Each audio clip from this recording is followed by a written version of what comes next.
I am now here with Mr. Kenneth Branagh. How are you doing here tonight? Very well. Good to see you, Reese. Good to see you as well. I wanted to ask you, as a frequent collaborator with Mr. Nolan, what it's like working with him, and what in specific is different about working with him on Oppenheimer. He's a visionary, there's no question. He has an incredible work ethic, so he's always there before anybody else, last one to leave. He has relentless energy and ideas, and even though he takes on these massive projects, none more bigger than this, he creates the illusion, the actual fact of when you're in the middle of it, feeling as though you have enough time and that the care and concern for what you're trying to do is something he really prioritizes. So, frankly, I think he manipulates time. He messes with temporality. He knows what he's doing. I don't understand how, but I love it. Also, I love all of your work. Thank you very much. When you are in this, I freaked out. Thank you so much for stopping by. I appreciate it. Thanks. Have fun tonight. Thanks a lot. Thank you.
I'm joined now by the brilliant Kenneth Branagh! Thank you very much. Thank you. Thank you. Thank you. Thank you. How is it to be here at the London premiere for Oppenheimer? Fantastic. It's an amazing film and great piece of work from Chris and from Emma.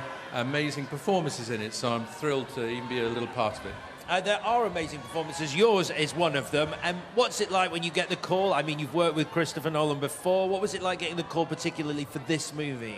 Simple answer, which was yes. One-word answer. I've worked for him twice before, and they've been great experiences. And like with Dunkirk, I was able here to go to Los Alamos, where the scene with my character, Neil Spohr, that takes place at Christmas, was in the real spot where all of those scientists met during that period of building the bomb. So to be in the real place was eerily authentic. As you say, Neil Spohr is your character. How do you go about researching a real-life person, or an important person in this movie? Well, you get some good steers from Christopher Nolan, and then you have to do a bit of your own homework. If you're not a science guy, I'm not a science guy, you have to work harder still to try and understand the reduced version of nuclear physics. But Neil Spohr was an amazing character, somebody who debated with Einstein, somebody that Einstein really admired, and who was a founding figure in the story of atomic physics. So there's plenty to read about and plenty to research, and I got a great kick out of doing both those things. A lot has been made of the practical work that Christopher Nolan does, but it really is a different experience watching a movie like this, where so much is done in camera, where the sets are real, where everything is real. What's it like for you as an actor? I mean, obviously, it's your third time working on a movie by Nolan. It's incredibly atmospheric to be in real places, but also to feel the sort of depth of Chris's research, and the feeling that from the moment he's come up with the idea, right through to the final execution. There's a sort of level of detail that he employs which few filmmakers are able to sustain. So his energy is incredibly impressive.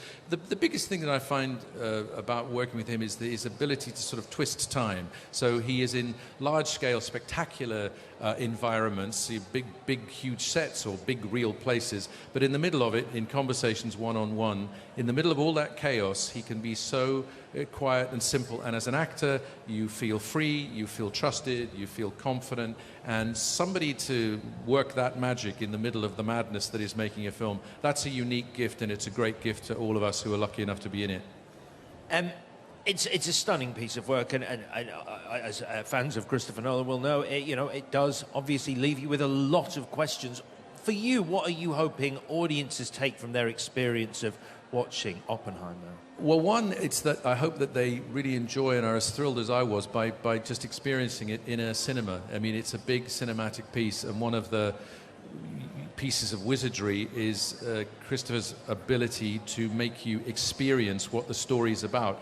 Now, you know what this story is about, and so you can imagine that in IMAX, you're going to feel that. You're going to be involved in a way that you weren't expecting to, and in a way that only cinema provides at the hands of a master like that. So it's a big screen experience that there's lots of ideas in it, lots of questions to ask, but I think, as Florence was saying earlier, there's quite a bit of feeling that you do afterwards that's just about understanding a little more about how fragile and precarious the human race can be sometimes. This story delves into that in an amazing way.